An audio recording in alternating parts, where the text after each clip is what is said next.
now, just so people get the question. The question from Donnie Jerkowitz is, the rabbis say that Shabbos candles take priority over Hanukkah candles and over Kiddush. If you don't have enough money for all of them, why? So the classic answer is Shalom Bayis Gadol Mikulam, that peace in your home is most important. But Donnie Jerkowitz says maybe it's a polemic against the Karaites. So how is it a polemic against the Karaites? Because they wouldn't have fire burning even into the Shabbos. But then it wouldn't matter Shabbos candles or Hanukkah candles. You know what I'm saying? They'd both be. Yeah, but it would matter over Kiddush. Yeah, it could be. Requires further research. We should consult an academic. Perhaps we should consult Marty Lakshin, who wrote an article about how Bamed Malikin was or wasn't included as in the prayers, maybe as a polemic against the Karaites or not. Since he wrote the definitive article on that subject of Shabbos candles and Karaites, he probably is the best person to answer this question. So I will ask him, bli neder, bli shvua, without, I'm not good at fulfilling promises. So we should do that. Okay. Welcome everyone to Tuesday Night Talmud. I know it is late, and I'm excited to be with you. This is, as we like to tout, the most explosive night of Talmud on Tuesday nights on this Zoom channel, TNT. Okay. I also want to welcome, I think we have some new guests joining us to the class. So I will say, if everyone would go around the room, wake yourself up, splash some cold water. I see some sleepy eyes already, and we haven't even cracked the Gemara. So everyone is going to go around the room and just say their name. We don't have time for your life stories, just your name, and maybe if you want to add one thing, you're welcome, and then we'll jump in. So I'll go. I am Barry. I am excited to learn Gemara with you all tonight. Donnie, you're next on my screen. And I'm Donnie Jerkowitz, and that's my wife, Rena. Hi, and Rena. Welcome everybody who's new to the class. This is the best class that we offer. It's a great class. Oh, wow. Okay. And then is that M. Drizzle over there? You're on mute, M. Drizzle. I just got here. What are we doing? We introducing ourselves? Oh, we're just saying our name, introducing ourselves. Marvin. I'm Mike. Wait, Mike. This is Mike. M. Drizzle's Mike. Yeah. Oh, I'm just. Okay, now I have a phone. No, it's me. Marvin is someone else. So, who is this on the phone? That's me, Bess. Bess. Can you hear me? Welcome. It's great to have you, Yes. Bess. We can hear you loud and clear. It's so great to have you. Good.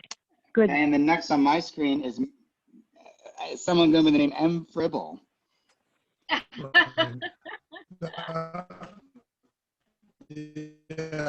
that would be me. I think he has a week. And Fribble is one of my favorite drinks. That's Marvin Stark, for anyone who missed it. And Marvin, we're glad to have you with us. Marvin Stark, yes. Yeah. Not to be confused with the other Stark. I'm the, Got it. The OG Stark. Okay, and then Bobby and Lisi, did I remember that correctly? Hi, I'm Bobby. This is Lisi. We're calling in from Cambridge because it's easy to visit other communities via Zoom. Cool. Welcome to Cambridge. Welcome. And a plug for Clover's Hanukkah box, which is selling out quickly in Cambridge. Okay. Thank you for making that possible for us.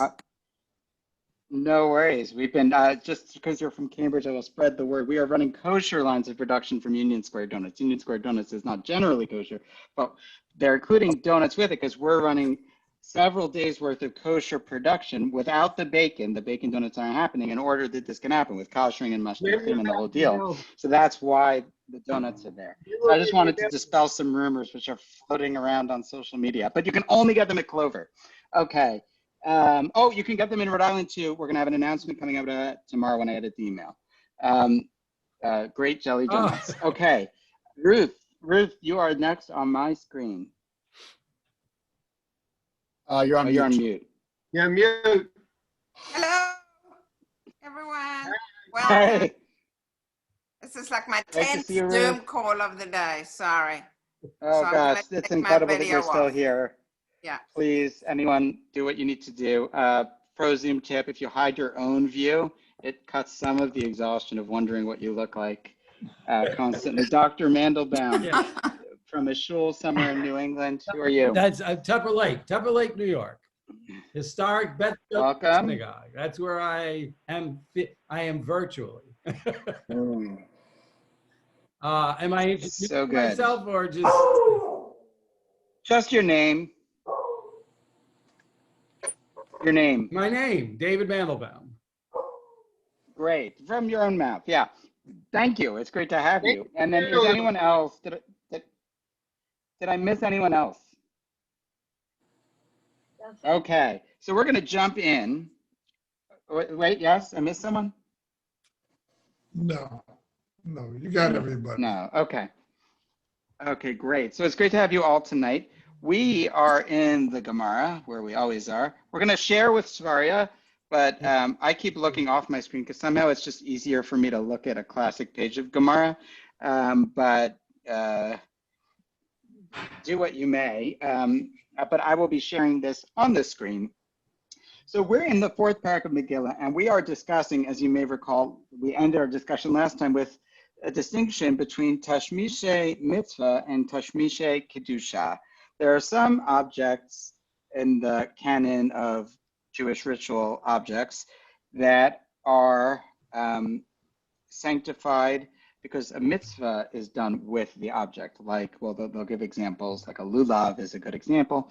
And then there are tashmisha kedusha, things that have some kind of sanctity. Now, we've been exploring sanctity, what you can do with selling a shul and what sanctity means. Are there synagogues that can never be sold because of their sanctity, like those in large cities? But certain synagogues can be sold. So what does it mean to have a synagogue that was holy one day? And in the Gemara's example, you can open a brewery the next day if the board, the Shiva Tuveir, simply voted to be so.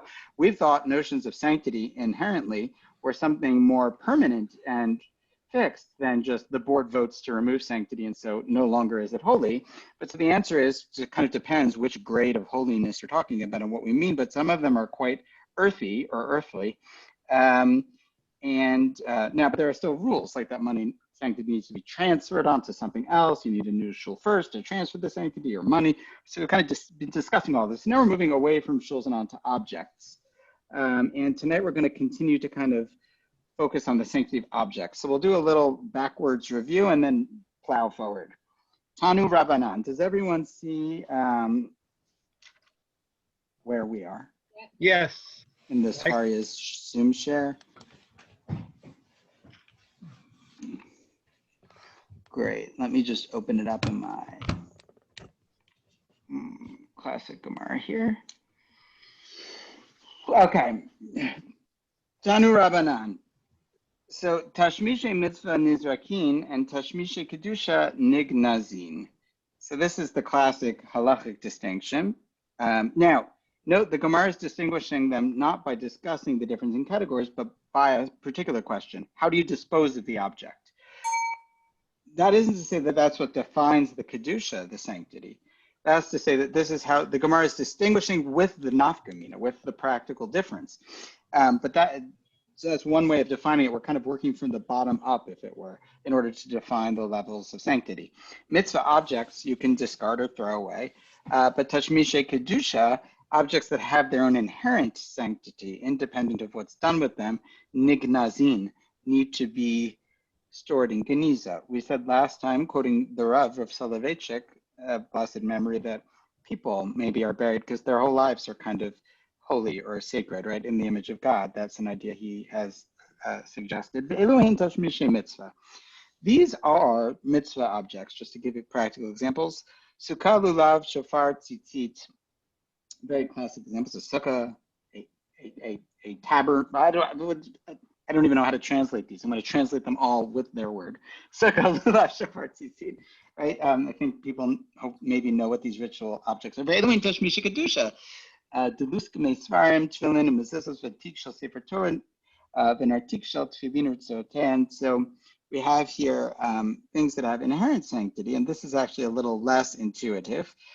So we have the Deluskame Svarim. So these are the like sacks, maybe we'll get into a more discussion of it, or cases that scrolls were stored in. Think, for example, I don't know if it might have been bags, but I think of like Mizrahi or Eastern or Oriental or Sephardic Sifrei Torah coming in kind of cases, and other Sfarim, other sacred books as well. Tefillin and a mezuzah. We discussed in some detail last time, what about the case of the mezuzah and that kind of thing. And then also Tik Shel Sefer Torah, the communion of Sefer Torah. In addition to the Luskame Svarim, query what is the difference between the case the Sfarim are stored in and the one the Torah. Like, wouldn't I know from the fact that the whatever Sfarim, by Sfarim they mean books of the prophets or just individual Chumashim, like just Shemot. Keep in mind they had actual printed scroll books for these books, right? So those things are, if the case for those is holy, wouldn't I kind of infer that the Torah case also has the same sanctity? But okay, we can address that. In our Tik Shel Tefillin, and also the cover of the Tefillin, you know, they have like the little black cover, the Tefillin, mine just cracked. It has the cover of the Tefillin and the straps, Yeah, but So- the film you're talking about the batim, right? Yeah. Yeah, I mean, probably everything, right? Probably. You're talking about the plastic cases on top of the batim? I mean, I'm talking about, well, that too. That will be kind of subsumed by others, you know, but yeah, I think here they're talking about the batim, because Uritzo Tan and the straps. So it sounds like Nartik Shel Tefillin is the batim. Okay. See some quoting commentary for a moment. So there's a big debate in the Tosafot.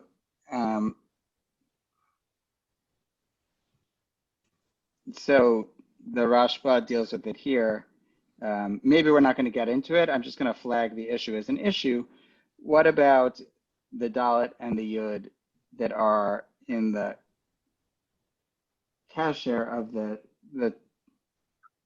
Haritzua in Lahem Din Otiot ve'enan halacha Moshe Misinai? So the Tefillin spell the name Shakai Shin Dalet Yud, and so there's a question. You know, the knot behind the head forms the Dalet, and the different parts of the Tefillin form. But this halacha is maybe not the Moshe Misinai, and if it's not, maybe the letters, maybe these parts of the knot shouldn't have this kind of kedusha. They're just something less inherent, and Tosfot ultimately conclude that they are. There's a kind of long debate about it. Okay, well, I don't know that we need to get into it because I'm just flagging that that's where a lot of the Rishonim are focused.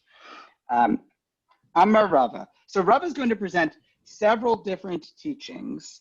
Okay, this is, if you're wondering like where we are now that we're dealing with Rava and sanctity. If I were like Steinsaltz or someone, I would say Rava now presents many related teachings relating to the kedusha of objects. If you're wondering like how is the flow here, the flow is teachings from Rava about this subject broadly. Yeah. Okay. Amar Rava. Mereish hava amina hai korsia tashmish to tashmishu b'shari kevin techazina demotve alave sefer Torah amina tashmish kedusha huvasor. So in the beginning, Rava had a bima that the Torah was read on. I think we're familiar with this object, yeah, the table, lectern, bima, called a bima, usually the Torah is read on. Now that item is usually covered in a cloth. Actually, it's usually covered in a cloth for just this reason, that it shouldn't gain the kind of sanctity that would render it in need of geniza should it ever be retired. And so originally he thought that the korsia was what we call tashmish to tashmishu, right? It wasn't a tashmish kedusha because the Torah was there, and it wasn't a tashmish mitzvah. The Torah was read on it, but it was all on a cloth. So it was just supporting the cloth, which supported the Torah. So it's two layers removed, right? You have the Torah, you have the cloth, and then you have the table. So it's tashmish de tashmishu. And like Shabbos, you get these removed kind of situations where you have like two rabbinic things combined and you start permitting them. So initially, Rava thought that this item is so far removed from the Torah itself that it doesn't have sanctity. I presume here that we're talking about sanctity of, well, I'll ask you, which sanctity are we talking about? The sanctity of the mitzvah of reading the Torah, which is done through it, or the sanctity of the Torah of Tashmish Kedusha, the inherent sanctity of the Torah? I don't know if people have feelings about that. You could. I think it's the Say inherent more. sanctity. Why do you say that? Because if the Torah were in direct contact with the table, with the shulchan, whatever the shulchan, then the shulchan would have that level of kedusha. But because there's a cloth in between, then it's removed by one level, but the cloth has the level of kedusha, as far as I understand. Because it's touching Torah.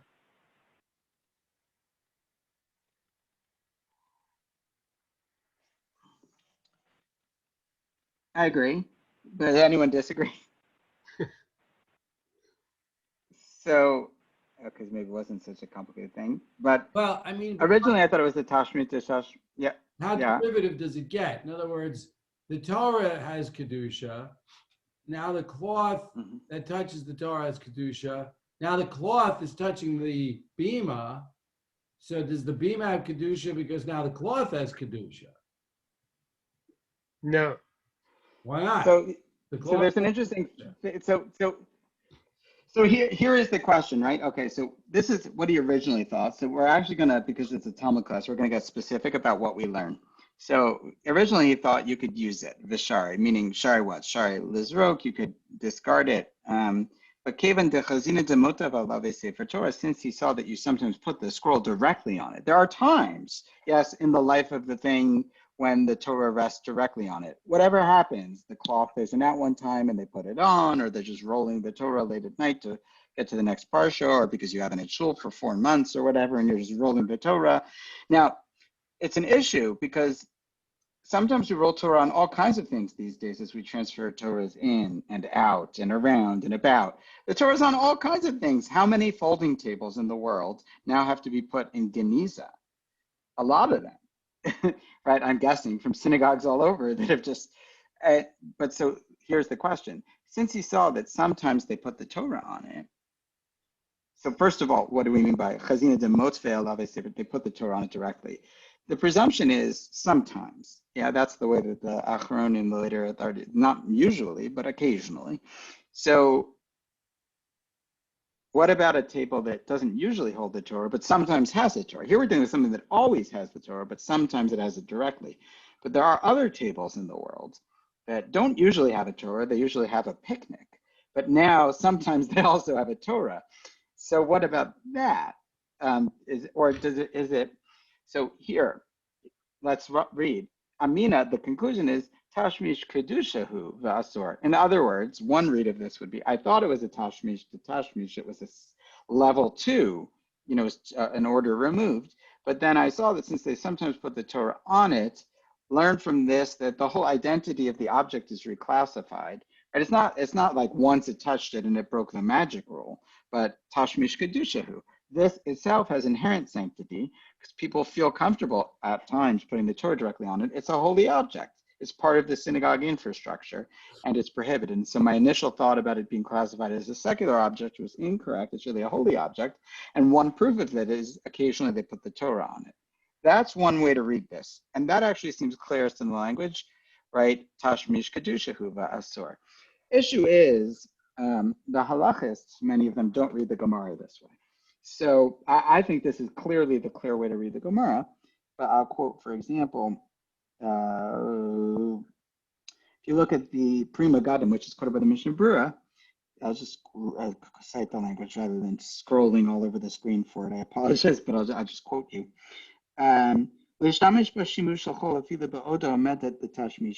What if you wanted So the question is, okay, that's nice that it has sanctity. What if you wanted to use it for a secular purpose?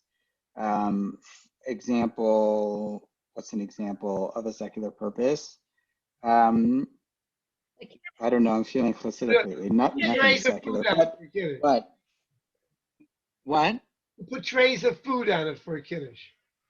You want to put a tray of food on for kiddush, okay? Or you want to store some, let's just say candy to throw at someone who's getting an aliyah because they're getting married. Okay, so you put a, I don't know, or the Havdalah set even, or your glasses down or whatever. So, or to lean on it because you're tired. So can you do that? So the Mishnah Berurah quotes the Prima Gadim that says, "Mishum shetashmish detashmish hu ein bo kedusha." Since it's a tashmish detashmish, it doesn't have kedusha for this purpose. So he kind of says, well, it's true you can't discard it because sometimes the Torah is on it, but still fundamentally it's a secular object, and you can use it even while it's in use currently for a sanctified purpose, also for secular purposes. It's betwixt and between. It's neither, it is. So then you have to read the Gemara in a different way. I thought it was a tashmish to tashmish, but then I learned that sometimes it's a tashmish kedusha. And so since sometimes it's a tashmish kedusha, it has to be put in geniza, but it's also sometimes a tashmish to tashmish. And so you can put your glasses on it or put kiddush on it. That's a read. Rav Nebenzahl in Israel, former chief rabbi, does not agree with this. And was very strict, as I saw, that people shouldn't even put like their glasses down or other things down if they're reading the Torah on the table, or shouldn't lean on the table for support. And so you might see people who are kind of strict. I think you'll see this more. I would suggest that the more like ideologically right you go, the more people are concerned with this halacha. The only time I've ever been yelled at in a shul for putting my hand on the shulchan was a particular kind of shul, but like, in other words, people were really aware, and I put my hand down while I was getting an aliyah, I guess not thinking about it, just to put it down, like to rest. And someone said, don't do that. And so that they were upset because of this Gemara right here. Actually, I think that is the better read of the Gemara, to be a little strict about this. However, I will temper that by saying when people are getting an aliyah, or generally dealing with the synagogue service, like Havdalah, or putting their glasses down, or that, in order to daven, right, or like putting down another prayer book or something like that, that's all part of the davening. So I don't think that can be fairly classified as whole secular. Yes, most people would not classify those things as secular. It's in service of Kodesh. So, but anyway, this is the story of Rava and his bima.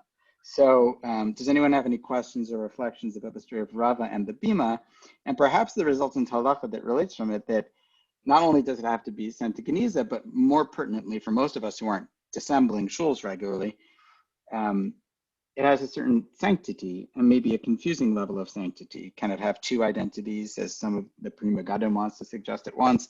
Or it's just sanctified, and we should never even put like glasses down or something on it if you wanted to read the Torah? I don't know. So these are different approaches to reading that. Nothing? Crickets? Okay, because it's not a debate. It's just Rava saying. I lost a question. Ruth, yes. Yes. So does it only have sanctity if it's being used for sanctity purposes? Meaning, if there's no davening at that particular point, right? It's a different day or a different time. Does it still have the sanctity? Is it time-based, I guess, would be the question. Right, like in the middle of davening, it's one thing, but what about on another day? After all, it is a table. Correct. Well, but if you have to bury the cloth, that's not time dependent. That's permanent sanctity.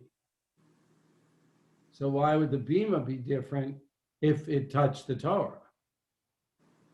If you always, no, David, if you always used a cloth, then it's a tashmish l'tashmish, because then it's the secondary part. Yeah. But the problem here is that sometimes there's a cloth and sometimes there's not. Which should make it Kodesh. If the Should make fact, it Kodesh, right? so you can't put a glass of wine on it, and you have to bury it when you're done with it. That's assuming that it always has a cloth on it. No, assuming it's. Oh yeah, no, assuming that right. Assuming that it does not always have a cloth on it, right? Right. And how much is Rava establishing a halacha that, look, shuls are not perfect about getting a cloth on the table? In other words, there's always going to be a time in the life of every shul where someone rolls the Torah without a cloth. You know, it just happens. I've seen it. It just even though we're conscientious, yeah, it happens. It happens. So someone once asked me, do we need a cloth? So I said, no. I said, but I thought we need a cloth. Well, the answer is we don't need a cloth because we've done it so many times without a cloth already. There's no question as to the status. You know, like, in other words, at a certain point, do you even need the cloth if you've already sanctified the object? Okay. The Amar Rava. Oh. So I don't know if that answered your question, Ruth, but I think I'm still thinking it through. No worries. Yeah. Amar Rava. Meresh hava amina. So that's the first statement of Rava. Meresh hava amina. Hi, Prisa, Tashmish to Tashmishu. So at first, I used to say that this curtain is folded over and a Torah scroll is placed on it.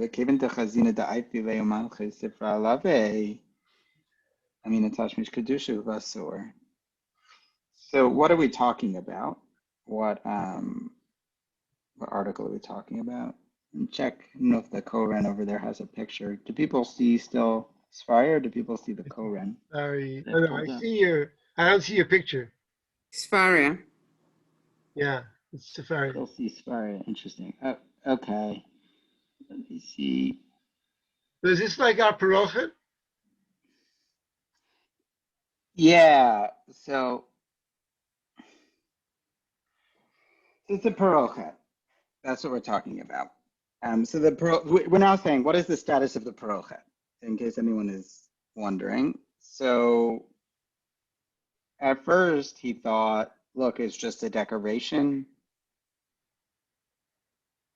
Tashmish to Tashmishu. It serves the ark, which serves the Torah. But then I saw that sometimes it gets folded over and they put the Torah on it. And I saw this Tashmish Kedushahu. That's not clear to me. Maybe Rashi can help us. That's not very common, is it? I don't know what it was. I don't know if it was in the time of Talmud or even the time of the Ramah, Beis Yosef, whatever. Just to read Rashi, just to get a sense of how there's... Let me read the Rashi.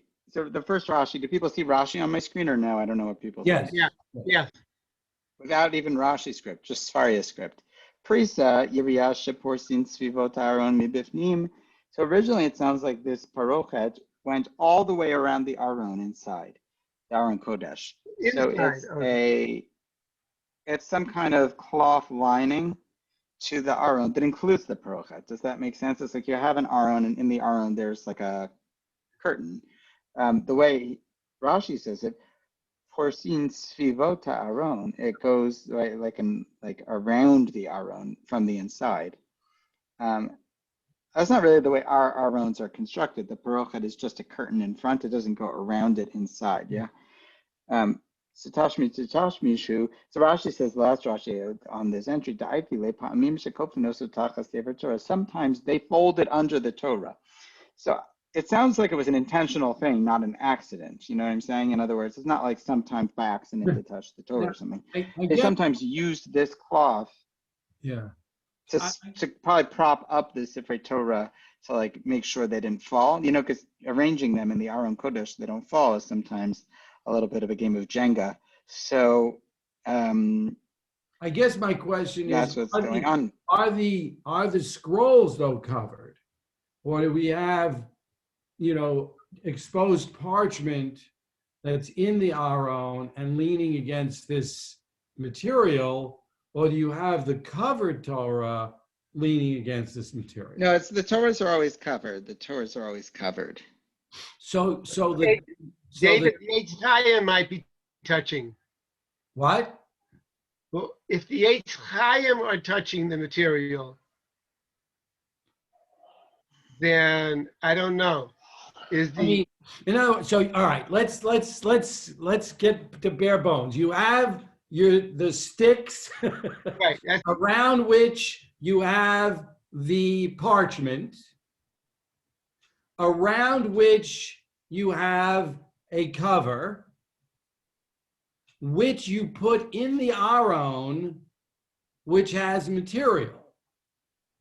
And my question is, it seems to me that the material in the aron may be supporting the covered Torah, but the parchment is not touching that internal material, as opposed to on the stender or the bima, when you might be rolling the parchment to find the place, and the parchment actually touches the wood or the cloth.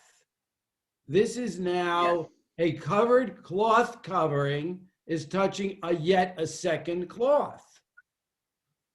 I think the main point of this, yes, just to clarify the main point here, the main point that Rava seems to be consistently reconsidering, and this is the question, right? What does Rava originally think and what does he think now? So we should be able to answer that question. In the first case, originally Rava thought that what the bima was just under a cloth and it was secondary, but then he reconsidered and said sometimes the Torah is on it.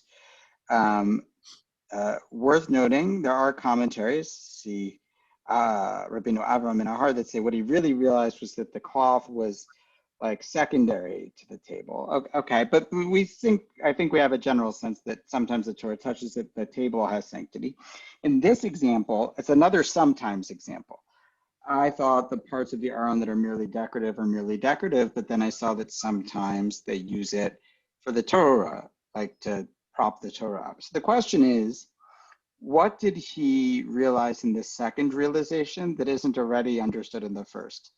Right, in the first example, we already established the principle that if I use a thing sometimes for a Tashmish Kedusha, it becomes a Tashmish Kedusha.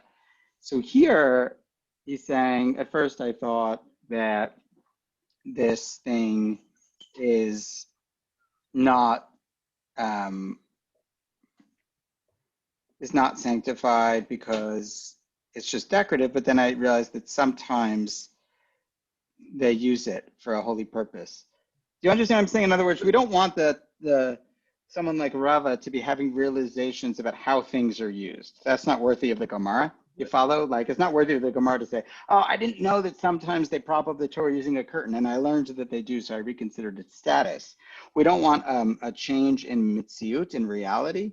The Gemara is not interested in reality. It's interested in concepts. Okay. So, does everyone follow what I'm saying? So the question I'm asking is, Rabbi, I'm just not sure what, when Rabbi says sometimes it's folded over and the Torah scroll is put on it, it's the uncovered Torah scroll? That doesn't make sense.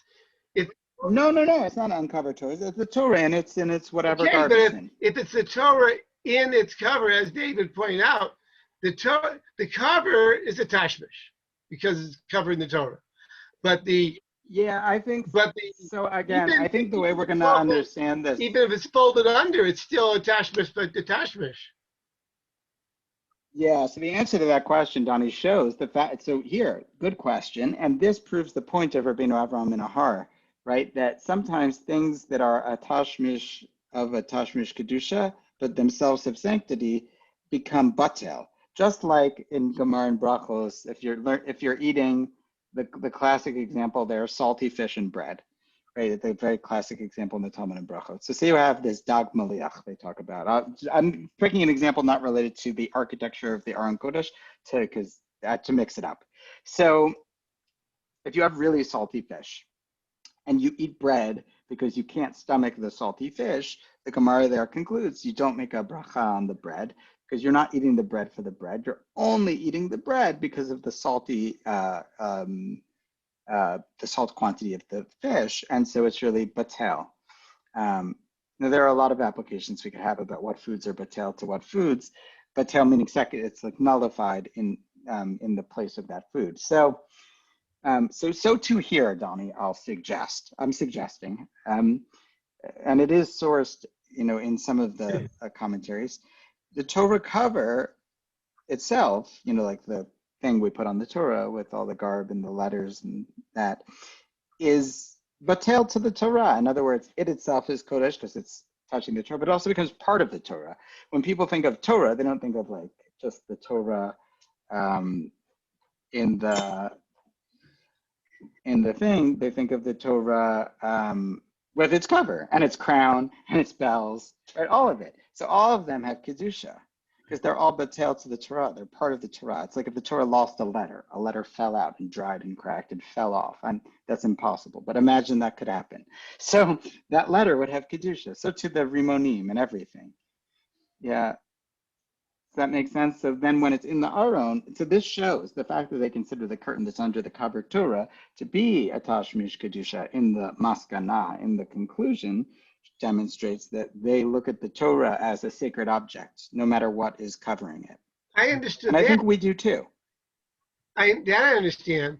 And we had a principle that anything that touches a kedusha object directly and is used. Okay, so let me just distinguish it for you. As tashmish kedusha, but something that touches the tashmish kedusha does not is tashmish tashmish. So let's just distinguish it. There's touching and then there's wearing. Yeah, so Okay. I could be touching the table, but the Torah is not fundamentally connected to the table. It's a separate object, yeah? But the Torah cover isn't just touching the Torah by happenstance. It's the clothing for the Torah, right. Just like the parchment is the base. So, so in that sense, do you understand the distinction? So it's not a tashmish to tashmish. It is the tashmish kedusha. I think. Well, no, it's like a kli rishon in Shabbat. Donnie, just mixing different halakha. That's kli rishon, but the Donnie is a kli. No, I think, as I understand it, and what I think I'm going to accept from the rabbi. The cover has no other purpose. It has no other use. It is an integral part of the Torah. Whereas the cover, the cloth on the table has other uses, and the table has other uses. It is not an integral part.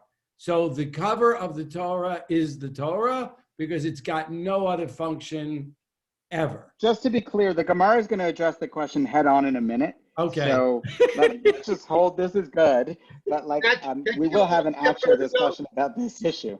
Just so you know. Can I take it one step further, Rabbi? Yeah. This is good. Sure. Okay. Go for it. So, if what David is saying is correct, then does that mean that if I were to drop the Torah cover accidentally, I took it off, it slipped out of my hand and fell to the floor, does that have the same status as a Torah falling to the floor, and therefore we have to fast for 40 days? Yes. No. That's no, but I will say, and this I'll say as someone who's clumsy, that I do think we let objects that probably have tashmish kedusha, the rimonim, the yad, and then we things like that, the covers fall a little too, I see it all the time in synagogues. We probably don't treat them with the sanctity that they quite seem to have in halacha. There may be a dissonance between the sanctity we treat these objects and the, which isn't horrible. I went to Nigeria, and the level of veneration that I loved that trip. And if any of our Nigerian Jewish friends from the Igbo tribes are watching, we say hello. And so this is not a critique. I think some of the people watch the show regularly. That trip was the most incredible trip. But there was an excessive veneration of the Torah there, to the point where people were competing or fighting over Sifrei Torah because they weren't around. And it did reach a level that was kind of an uncomfortable level of Kedusha for an object. So it is worth noting that it's not just zero sum, like the more kavod, the better for the object. But I think we have a way to go in that. So let's just keep going. Okay. Amar Rava. Yeah, no, it's fine. The discussion is good. I just only cut it off sometimes as I choose. Hi, tevuta di irapat. So, me'ebda teva zutrati shari korsia asir. So we have this old tevuta, teva, our own kodesh, yes? And it is falling apart. It's falling apart. And they want to use it to make a smaller ark. So is that allowed? Because the operating principle is ma'alim b'kodesh ve'em moridin. Yes, you have to go up in sanctity and you can't go down. Trivia question, when this week will we employ this principle in practice? Ma'alim b'kodesh ve'em moridin. It's employed in two areas in halacha mainly. Ma'alim b'kodesh ve'em moridin. You have to go up in sanctity and you can never go down. Oh, the candles. You go. Is that the candles? The Hanukkah candles. Beit Hillel cite this as one of their two reasons for the Hanukkah candles going up, as opposed to Beit Shammai who count down. Nice. Right. So here you have to go up in Kedusha. You can't go down. So Rava has a kind of different halacha here. What about if you're in the same object category, Aron to Aron, right? So that's not going down. Now, note, it's also not going up. It's shaveh b'shaveh in the halacha. It's an equal exchange. So we say in halacha, an equal exchange is okay because the principle is mainly a prohibition. Ein moridin. You can't, once something has a sanctified purpose, you can't use it for a less sanctified purpose. So the question is a less large Aron Kodesh, or maybe a less beautiful Aron Kodesh, or less expensive Aron Kodesh, whatever the answer is, whatever the situation, a lesser status Aron Kodesh, is that allowed? Can you take an old Aron Kodesh and use it for a cheaper Aron Kodesh? So sounds like yes. So you can. I would say yes. Right. So that's what Rava says. That you can. Originally.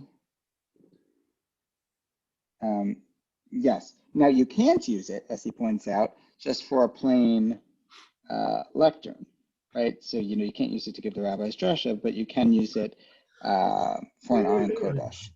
Ve'amar Rava, along these lines, Prisa deval lemevde, Prisa the Svari shari the chumash nasir. So a similar issue, if you have a Prisa, again that curtain, our own decorative curtain, but it's worn out and it's fading, and you're not going to use it anymore. So you can use it to wrap the Sefer Torah. Yes, you can create from the cloth of the Aron the words are escaping me. What do we call the dress for the Sefer Torah? The cover. We call it the cover. There's no more formal term than the cover. Okay, the cover for the Torah is okay, but if you wanted to use it for a chumash, for just the book of Shemot, you could not, right? Because that would be going down in sanctity. Now, what does this teach us? What was the Hava Amina? The Hava Amina, the presumption must have been that maybe a chumash is 1/5 of the Torah. That's also going up. Answer is no. The Torah is up, but not necessarily all Torah-related things, just the Sefer Torah. Okay. Well, it's a little interesting because the Aron is smaller, but that's considered okay. But the Sefer. Okay. So maybe that's the point of the Gemara. Well, the Sefer, good, right? The smaller Aron. So, in other words. It can be smaller in. It's smaller, but it can be lesser in quality, but not category. That's, I think what we're saying. It could be lesser in quality, but not category. Similarly, you could probably use parchment from from a particular Torah to write a cheaper Torah or something like that kind of thing. But you couldn't use it to write a non-Torah. We'll do the final teaching of Rava. The Amar Rava, Hani Zvile de Chumshe. Yeah, Hani Zvile de Chumshe. De Kamtere de Sifrei. Tashmish Kedusha Ninhu Benignazim. Okay. So Rava says that the bags that they store scrolls in for a chumash, Zvile de Chumshe, are Tashmish Kedusha, and they go into Geniza. So the Gemara then says, Pshita, isn't that obvious? Isn't it obvious that the bags that the book of Shemot are stored in are going to have sanctity? The Gemara says, no, Mahu Tesema Hani Lav Lechavod Avidan Linture Dama Avidan Kamash Malan. So this is a complicated Gemara. I might have thought they only serve a purpose of protection. And by the way, this could apply to parts of the Aron Kodesh that only serve a protective function, like many Aron have a security door in front of a curtain, something like that, like the old one we had downstairs. But any object that serves a mainly protective purpose, the cover of a talit or a tefillin or something like that, I thought it was only protecting it. Come to learn that no. So the question is, come to learn what? Kamash malan what? There's two opinions about what it is that we come to learn. One opinion is that we come to learn. Well, can anyone tell us what do we come to learn? So I would have thought that the bags that protect the chumash are just protective, but no, I learned they have to be sent to Geniza because what?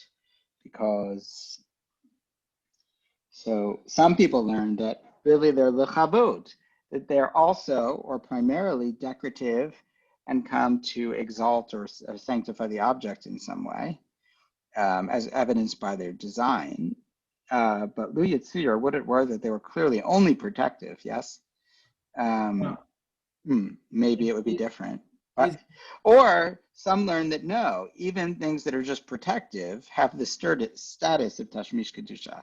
So do we learn that, in fact, these objects are not classified as only protective because they also have this other function, right? They are protective, that's why you have bags, but they're also lechavod, or no? Is it that we learn that even things that are merely protective, that protecting gives you sanctity? And there are nafkaminas, there are distinctions, but I could think of security doors to the Aron as an example, because there you even have a curtain, which is decorative, and the security door is merely a security door. So the question is, does providing security, or another example, the security tag on a Sefer Torah, yeah? Like we had our Torahs listed at Machon Ot, right? Where they laser scan the Torahs in and give it a holographic identity so that if anyone ever steals it on the black market of Torahs, we'll get it back. Is that, which is the label, they put a sticker on the Torah, is that sticker sanctified because it's, or no, is it merely protective? Is protected sanctified or no? Is the Machon Ot label, does it have Tashmish Kedusha if you were to remove the sticker? It has to be sent to Geniza? Or no, it's merely protective? So that's the question. There are both ways to read the Gemara.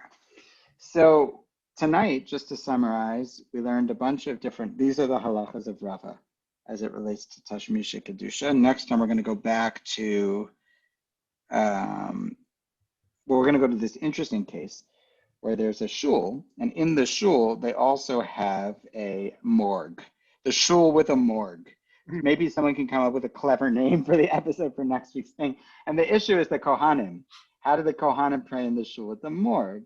And are Arons movable or not? And what if you move an immovable Aron to block the morgue? Because there's a door from the morgue to the shul. So can the Kohanim go in or not? That's what the case we'll deal with next time. It's really, actually next time we'll do Hanukkah. We're not going to deal with the shul with the morgue on Hanukkah. We're going to take a break to do a Hanukkah Gemara. But after that, the week after, we'll come back to the shul with the morgue. So, but tonight we learned the halachas of Rava, which are, to summarize, What are they? Well, that you can go down in terms of like the quality of a particular item, but as long as you're in the same category of Kedusha, it's acceptable to be transferring different things. You can take, items from a larger aron and make a smaller aron, etc., that kind of thing. What else did we learn? Tell us what else we learned tonight. Well, we learned that the table, is of some mixed status, right? And we're not sure. There's this tashmish to tashmish concept, but maybe not. Right? There are some items which are on the fence, and the bima is one of them, but it has a fair amount of kedusha, still outstanding. How often? Always. What if there are breaks? What if it's used for other things?